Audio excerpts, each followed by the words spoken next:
In order to find the forces in members CF, FG, and CG of the truss structure, we can utilize either method of joints or method of section, or both of them. In this case, let us start with the method of section and divide the truss structure into two halves by making a cut along the members in which we are interested in. So let's draw a vertical line cutting the members GF, FC, and CD. Now, once we have made a cut, we have to pick a side along which we want to solve this problems. In this case, we can go with the side on the right hand side which had a support at point E. It will be much more simpler to solve selecting this particular section. So to do that, we have to first identify the support reaction EY. Now, we can identify that by writing our equilibrium equation at point A and equating it equals to 0. So summation of moment at point A, EY, will create a moment in the counterclockwise direction with a moment arm of 8. Then I have a 10 kilonewton that is going to make a clockwise movement about point A with a moment arm of 6. And finally, I have that 5 kilonewton that is making a perpendicular distance of 2 over cos of 30 about point A. Solving that, we can get the value of EY that is coming 8.94 kilonewtons. Now let's go ahead and draw the free body diagram of the section on the right hand side.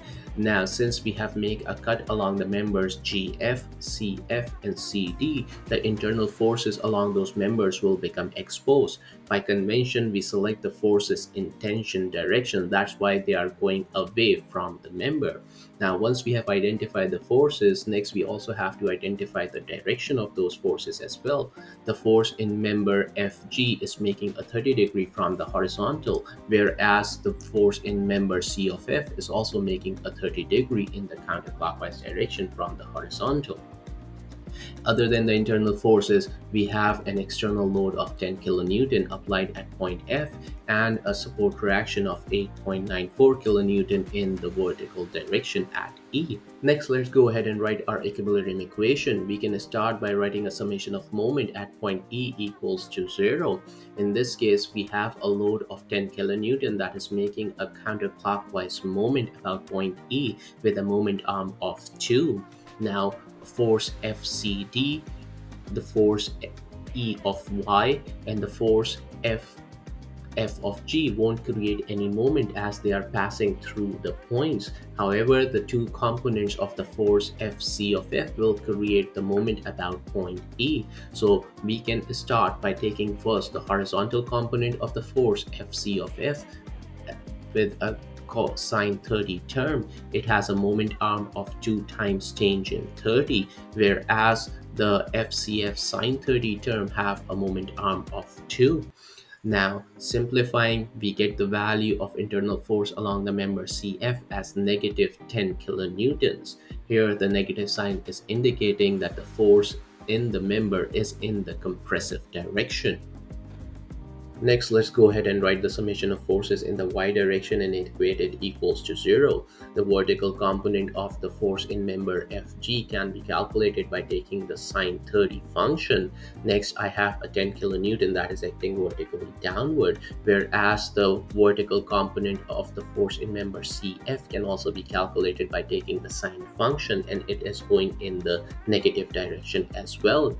Finally, we have a support reaction at point E that is 8.94 kilonewtons taken as positive. Simplifying, we get the force in member FG as negative 7.88 kilonewton. The negative sign here is indicating the force is also in the compressive direction.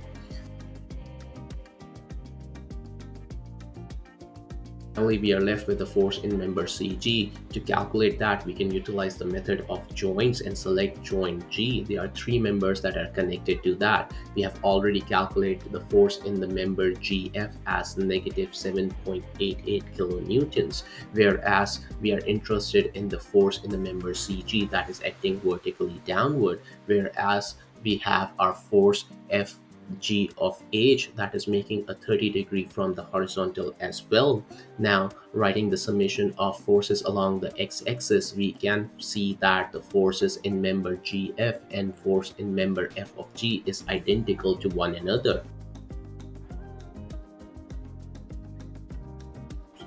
Finally, writing the summation of forces in the y direction and equating it equals to 0, we can get the force in member CG, that is coming 7.89 kilonewtons. Here it is a positive number, meaning that the member is in tension.